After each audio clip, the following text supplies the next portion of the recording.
Hello everybody, welcome back to the channel, and we are here again today with our Draft Day Sports Pro Basketball 21 Let's Play series of the Chicago Bulls, trying to rebuild this Bulls team back into a title contender and hopefully win a championship without being fired. It is kind of the ultimate aim of this series. So let's dive in and just quickly chat about where we are and what our expectations are for this episode really. So last time we finished off, we just got through the All-Star game and the trade deadline. Nothing major really happened for us then. We're kind of happy with how this team looks. We did look at a couple of big name possible trade options, but unfortunately we couldn't get anything done there really. So we are in good shape though. We are 14-18. We currently are top of the division, I believe. I'm just going to double check if we're top of the conference. We are still top of the conference, and in terms of our insights page, we are one of the best offensive teams in the league. Defense is still a bit of an issue, being ranked 21st, but I'm happy with that. We can adjust, make changes to defense when we get to the crucial moments, and we'll just kind of let it tick along really at this moment in time.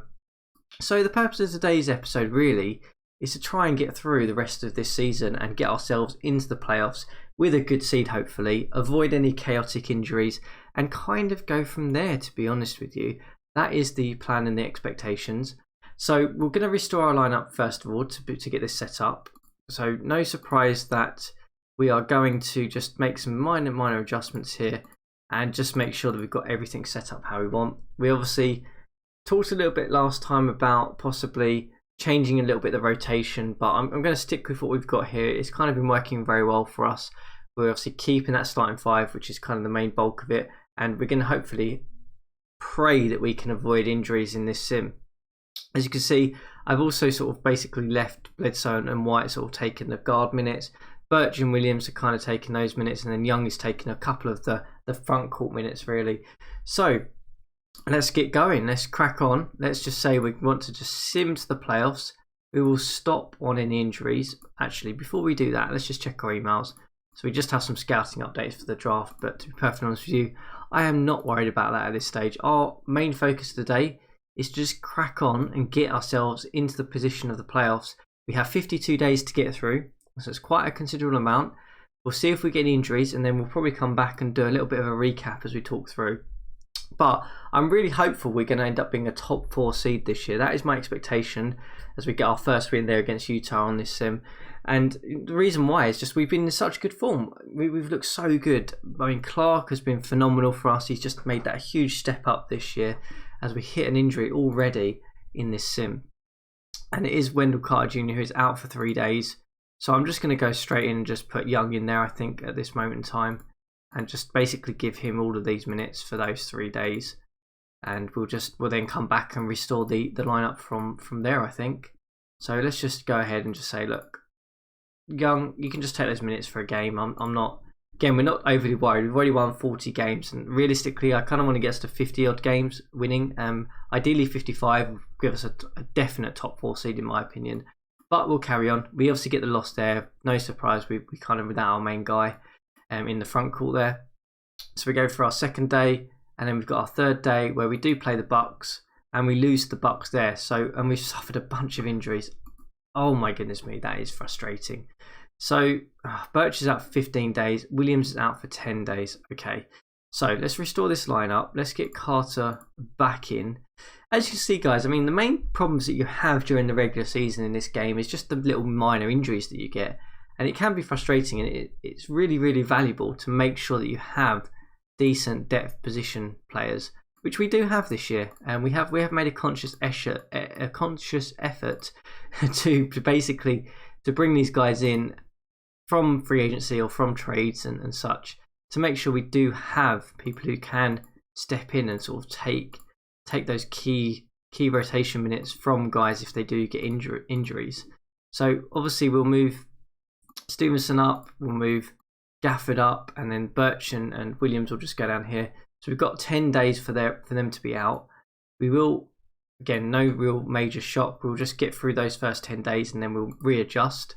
So 10 days from now will take us to the 12th. So let's carry on and hopefully avoid some more injuries and hopefully get a win. We've lost 2 on the bounce there, but that's good. We've beat Cleveland. I mean, the main thing about this Bulls team, I will say, is that if we can keep the starting 5 healthy, and as soon as I say that, Wendell Carter Jr. goes down injured, and he's out for 11 days with a concussion. Okay, so we need to make another rotational change here. So I think what we will do is we will probably put Young in there.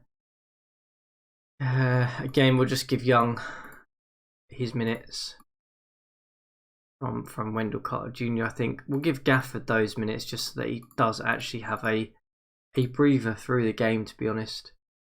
You can take those set of minutes there as well, and we'll move on from there. So you can see now, look, the injuries are piling up because we've got 4 injuries now, and we've only really gone about 10, not even 10 days, not even a week into the actual sim here for this episode. So you can see, as soon as you get this amount of injuries, even on a 15-man rotation, that's huge, especially if you've got guys in the D-League like we have. And you do have to make sort of those minor adjustments. And it, to be honest with you, it does make it quite fun because you're not always just, not every team's always got their best lineup out. And it's a bit more realistic in that sense that you do have guys out for small periods of time. But, it would be nice if there was a little bit less on the injury front at times. So we'll move forward 6 days because that's when we're going to get Williams back. So we'll carry on moving to the 12th and we'll keep going. And it's kind of going to hinder our record, I think, at this stage as we get another injury and we haven't even played a game. So, okay, so Young is now out. So look, see what I mean? We've got 5 guys out now. Well, Stevenson can play. That's the positive. But, you can see, look, already I'm already stretched in terms of front court. I just have a silly amount of players out now at this stage. So it really can be frustrating at times. I mean, I'm going to have to literally play minutes just between these 2 guys at this stage and just hope that they can basically last the full time, because I've got Young out for 4 days and just a bunch of issues here. So I'm not expecting many wins in these 4 days that we have to play here. So let's just get through it and then we'll have to make another adjustment. Oh, okay, we got the win against Philadelphia. That's interesting. We are playing heavy minutes that front court though, so hopefully they don't get another injury as we suffer a loss there to Brooklyn. And we are now into the 11th. I will just go forward 1 more day to the 12th just so we get Williams back. And we have a little bit more of an actual rotation to play with. So we've got most of our guys back now. We'll restore the lineup. I know Carter Jr. is out for 4 more days, so we're going to have to sort that out. And we know Birch is out for 4 more days. But we can bring Williams back into the lineup, into the rotation. And Young can take those minutes, I believe, for now, like he was.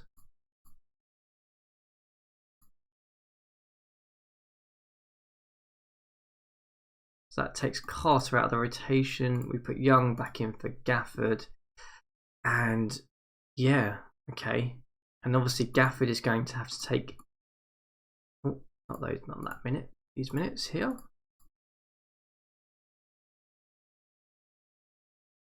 Oh, hang on, we've moved in. Whoops. We've given some of the minutes to Stevenson, which we really don't want to do at centre. So that's what we're going to run with. We'll just move Satoransky down the rotation a bit. And we'll go through to, I think, 4 more days. So to the 17th. And we will see how things are looking. But we're going a bit patchy at the moment. Mainly injuries are causing our issue at this moment in time. We have won 45 games, which means we probably now are definitely a playoff team of some standing now. We are losing probably our top seeding at this moment in time just because of these injuries we've had.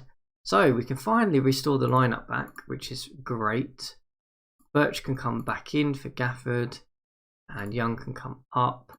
Satoransky for Stevenson, and we have our full rotation back. And as soon as I say that, we actually have, okay, it's only for 2 days. That is perfectly fine. I'm not worried about that. So let's keep cracking on. We get a nice win there against Detroit. I would love to win 55 games with this team. That would be my aim. If we could win 55 games, I think that's a really good positive forward move from where we were last season. So we've obviously now eclipsed our wins from last year where we were 42 and 42. So we're obviously going to have a better record than last year, which is great.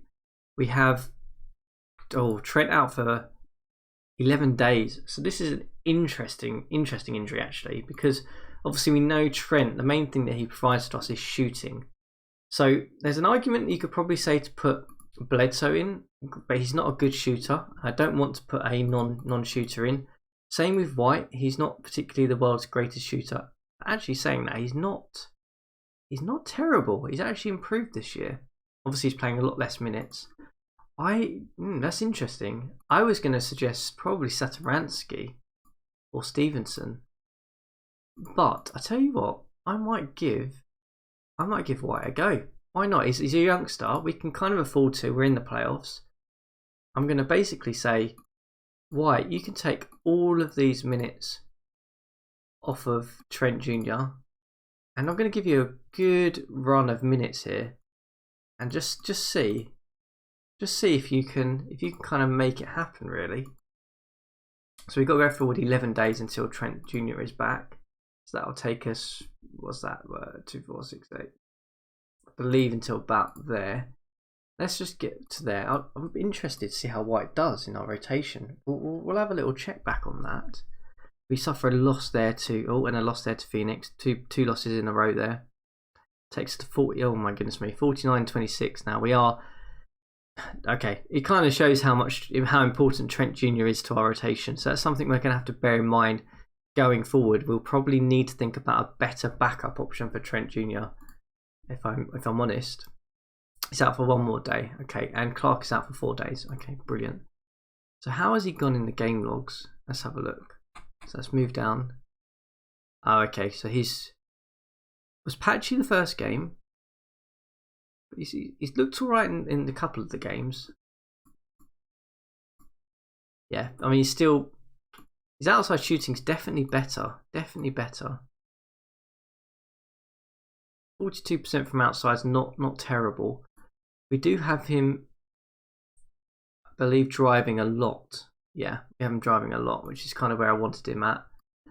Okay, so we've got Clark out. Do I put Satoransky in or do I put Williams in? That's the question. Do I put Stevenson in? Stevenson's probably a bit too small. I think I'm going to put Satoransky in for Clark for those 4 days.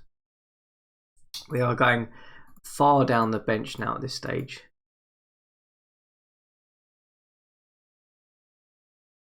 But you know, I'm kind of comfortable if we're going to get injuries now. That's far better than if we got them in the playoffs, to be perfectly honest with you. So we'll kind of go with that. We'll get forward 1 more day and then we'll put Trent Jr. back in. We suffer a loss there to Washington. Looks like we are going to probably not win. We're not going to win 55 games now. We've only got 4 games left, I believe. So 6. Actually, we might have 6 games left. Actually, correction. So he's out for 3 days. Trent Jr. will definitely come back in. I think we will just basically restore that lineup. I think that's probably the quickest way to do this. And then we will leave Satoransky. Yeah, let's leave Satoransky in there for now. I know you probably all going shouting at me on the screen with this one, like, why are you playing Satoransky in at small forward when you've got the likes of Williams and the likes of Young, who can perfectly play that position? And well, I'll tell you why, really, whilst we're doing this, is that I really like the idea of having someone who's got such good ball handling ability, and he's not a terrible shooter in at the small forward, and he's also got the height, in my opinion, to sort of play there. If we're playing a lot of small ball in that sort of backcourt, a little bit more versatile than probably others are. So I kind of quite like that factor in there, really. So let's move forward 3 days. Oh, we're just in the week. That's 4 days. Let's just move forward. We suffer a loss to Philadelphia there. It'd be nice to get another win. Yeah, 51 wins. That's awesome. So we are back. All of our players are healthy again. That's fantastic. Let's put Clark back in. And let's just get ourselves forward. I think we've only got a few more games left. 4 more days of the season left. Let's get a couple more wins. It'd be nice to have like 53 wins or something like that. Nice. And we get a win there. Go in with some momentum. And another win there. Fantastic. So that brings us to the end of our season. And let's have a little look and see how we finished. In terms of the conference, we finished top with 53 wins. Wow, I did not expect that in the Eastern Conference. See there, the Phoenix Suns won 60. But we finished top. That's fantastic because that means that we are the number 1 seed. We're going to hold home court advantage through all of the playoff series, which is great. And we are going to be up against the Orlando Magic in the first round, who have got Oladipo. They've actually got an interesting lineup. They've got Jonathan Isaac, Oladipo, Vucevic in there at centre as well. That'll be an interesting matchup for us. So that's awesome. Okay, so let's go back to our team. And I think to end this one, let's just do a little bit of a recap of our players' performance in the regular season. So first of all, let's start with the insights. We finished with the 3rd best offensive rating, and our actual defensive rating did come up to 19th, which means our net rating was 3rd best in the league. And we were the best field goal percentage team. 8th in 3-pointers. That's interesting because we're not really that good a shooting team outside of Trent Jr. in my opinion. So that's a great thing to see. We're obviously moving the ball very well with 4th in assists, 5th in rebounds. You know, awesome. Obviously that 2nd in points allowed per game is probably not great, but you know, when you've got the offense like we have, you certainly won't mind that. And as I said, I can adjust the defensive stuff as we go along in the playoffs anyway. So let's move on and have a little look at players as we go down. So as we start with Satoransky, who hasn't really played that many minutes. His minutes have definitely been diminished this year, mainly because obviously we brought in Payton, who took up the starting role, and obviously Bledsoe's then moved down, which means that he's an interesting guy. I don't necessarily know whether we'll keep him next season. I think we'll let him walk in free agency. But I really like him. I like him as a bench piece because he's got good ball handling. He can shoot okay defender and good court IQ. But it's just a shame that his minutes got cut. So we have Kobe White, who has actually had a better shooting season than he did last year. Obviously, he's playing a lot less minutes. You know, he's not starting anymore for us. The potential is definitely there to be a good shooting guard. I'm not sure whether... Well, we'll see how his ratings bump or don't bump in the off-season. But you really want that passing to come up, that shooting to come up, defensive ability to come up for him to really go from being a rotation piece, to be perfectly honest with you, to a starter. But interesting, those numbers are definitely improving. So I don't know why we're jumping down to Thaddeus Young then. Let's move down to Eric Bledsoe.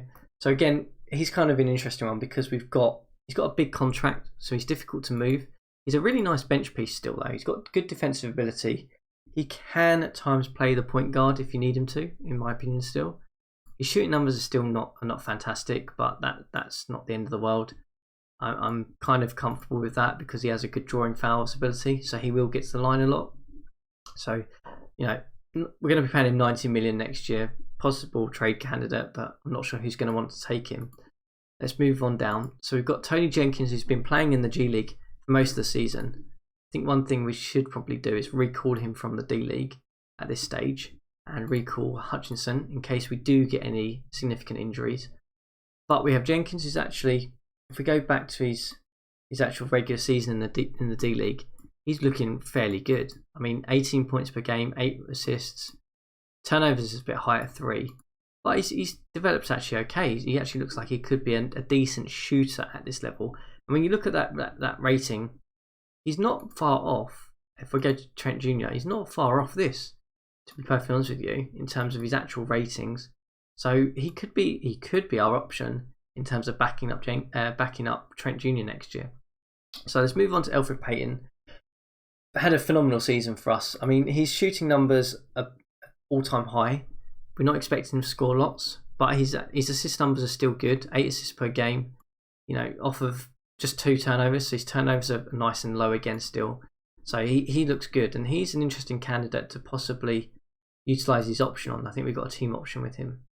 Trent Jr., we've talked about him on this episode already, but phenomenal shooter, defender, great 3-and-D style player. Basically, we need another 2 or 3 of him, if I'm being honest. It'd be great if we could find another 2 or 3 of him. Lance Stevenson's not really played. I'm not going to talk too much about him. He started a couple of games for us. He's not really had a chance to kind of show his potential, even at his experienced age. He's probably guy who's going to filter around the league a little bit. How did Hutchinson do in the D League actually? So his numbers were okay. Yeah, I mean, he's probably a guy that's probably not going to stay with us. He's not developed enough in my opinion. Patrick Williams, okay, so he's still just a terrible shooter. That sea of red, but the positive thing is that most of his shots are just at the rim now. So at least he's not taking as many shots from outside. He's just not got that ability. But he's still a good defender. He's a good rotation piece. Paying him a little bit too much for my liking, but it's his rookie contract, so there we go. Thaddeus Young, interesting guy. I mean, he's obviously not going to stay with us on 14 million, but yeah, he's a nice guy. He can kind of, not a great shooter, but he can play a few positions. He's definitely losing ratings now at the age of 33, so backup piece at best. Brandon Clark has definitely been our revelation this year. He looks like he's going to be an absolutely amazing player in this league. 67% shooting, look at that. Just basically let him shoot inside, get the job done. Obviously we're playing him out at small forward, so he does have to take outside shots. And well, his outside shooting numbers are not great, and he's never probably going to have that with 64 outside shooting. I'm happy to sacrifice that because I really love the fact that he's just putting up stupid numbers for us at small forward. Wendell Carter Jr. has had an okay year actually. He's not better than last year, but he's playing a bit of a secondary role this year in comparison to last, with Clark sort of jumping into the spotlight. But I'm happy with how he's doing. His numbers are still pretty good. I mean, his shooting numbers are still fine. He's still got a bit of potential there left to use, but he's obviously been doing very well in the front court with Jaren Jackson Jr., who has actually made a big step up change in terms of his performance. Clearly, he doesn't like the left side of the court for some reason, but you can see there his 3-point percentage numbers are good. He's got a 3-point shot. He's a really nice complement to Carter Jr., and I really do like that front court, or that front three, to be perfectly honest with you. That is our strong point in this team. And Kaheem Birch, interestingly enough, he's playing a lot of minutes, but not necessarily needing to do much in terms of scoring. We just want him to grab rebounds, kind of do the dirty work, which is kind of what he's done. I think he has had some significant injuries, if we can go to his profile though. So he's had a couple of injuries which has knocked him out for a few games. So whilst he still played 74, basically he just needs to be efficient when he gets the ball if he needs to score, and just grab rebounds, which is kind of exactly what he's done. And then we have Gafford, who very similar, but again, similar sort of thing. Grab rebounds, score when you need to. That's kind of his job. So it kind of leaves us with a nice little position for this Bulls team. So we're in great shape going into this playoffs. I'm really positive about this one when we compare it to the last season. This team we've got now is much deeper, much more better efficiency wise in offense, and I'm hoping we have a really good playoffs. So this is how it looks in terms of the rest of the league. So obviously we've got the number 1 Suns against the Grizzlies, the Pelicans against the Spurs, Warriors, Jazz, and the Mavs against the Nuggets. The interesting thing is that the Lakers did not make the playoffs in the Western Conference. They, I believe, were just out. They were just out in terms of their. That's interesting. Basically, they were out because the Grizzlies won their division and the Lakers didn't, and they were behind a couple of other people in their division, I believe. Let's take a little look. Yeah, so we're third in their division. Basically, got pipped because they couldn't get near the 47-win Warriors or the Phoenix Suns. So they are not in the playoffs, which is going to be very interesting to see how they go in the off-season. So as I said, we're against the Magic, and we'll talk a bit more about them next time. But we've got the 4-seeded Bucks against the Hawks. That's going to be a fascinating matchup. Trae Young against Giannis. It's going to be great to watch. Celtics against 76ers. A repeat of last year. And the Nets Wizards is going to be interesting as well. So you've got the 2-seeded Nets as well, going through. That's kind of probably our main team we're going to be up against, I think. Obviously, we'll see how we get on. But I'm interested to get your thoughts. What do you think of the season? I'm really happy with 53 wins. Given the number of injuries we had in this back half of the season, we really needed to rely on a lot of our depth pieces. But the great thing is that we are fully healthy going into this playoffs, which is going to be really huge for us in here, I think. And we'll see how we get on. Hopefully, fingers crossed, we make a real good run of it this year. As I said, I'm really confident about this team. I like the rotation. I like the starting five. It all complements each other really well. So fingers crossed it goes to plan. We'll certainly see how it goes next time. And as I always say, guys, interested to hear your thoughts, comments, views. Do you think we've got a shot this year? Am I missing something that's obvious that maybe is a lacking factor for us? Interested to get your thoughts on that. But if you're enjoying the series, drop a comment, drop a like, and you can always hit the subscribe button to follow along the episodes as they come out every single week. And we'll be back next time to see if we can make some playoff noise again with this Chicago Bulls team.